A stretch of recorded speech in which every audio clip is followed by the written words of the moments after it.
Le bilan 2019, il faut le voir à deux niveaux. Il faut le voir bien sûr au niveau des performances.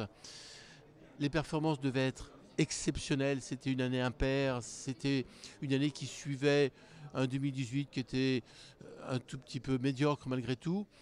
Et cette année exceptionnelle a été ternie par tous les événements qu'on a vécus, gilets jaunes, conflits sociaux et autres. Mais malgré tout, mis à part l'hôtellerie très haut de gamme, l'ensemble de l'hôtellerie française s'en est bien sorti et on peut saluer encore une fois la résilience du marché dans les régions qui, avec le dynamisme des grandes métropoles et l'arrivée également d'opérateurs dans ces grandes métropoles, a permis de continuer la croissance sur l'année 2019, bien entendu, plus centré sur les segments hôteliers moyens et économiques, moyens de gamme et économiques.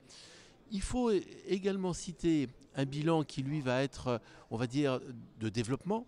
Et il faut saluer l'arrivée de nouvelles marques hôtelières, de nouvelles chaînes hôtelières, qui soulignent bien, en 2019, encore une fois, une grande innovation dans l'hôtellerie. Et désormais, on sent bien dans ces innovations que l'hôtel prend de l'importance sur son rez-de-chaussée et sur son dernier étage, là où toute l'animation se passe.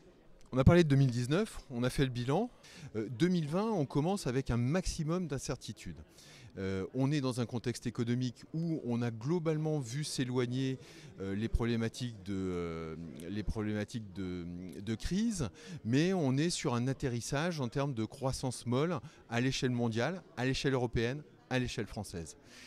On a une tension sociale qui reste très forte au niveau national et cette tension nationale peut encore effectivement initier des troubles sociaux, des grèves ou qui pourront un impact sur l'activité touristique et d'hébergement et notamment dans l'image qu'on va véhiculer à l'international. Donc une vraie sensibilité des clientèles internationales à ce contexte-là et tout ça accentué par une crise sanitaire aujourd'hui, crise sanitaire qui affecte encore un petit peu pour l'instant l'hôtellerie, on n'a pas pu le mesurer de manière très profonde. Ce que l'on voit, c'est des annulations qui arrivent et donc là, il y aura une incidence nécessairement sur l'activité du premier semestre et donc gageons qu'elle soit globalement contenue de manière à ce que le second semestre puisse permettre de réussir à rattraper les performances qu'on aurait ratées sur le premier.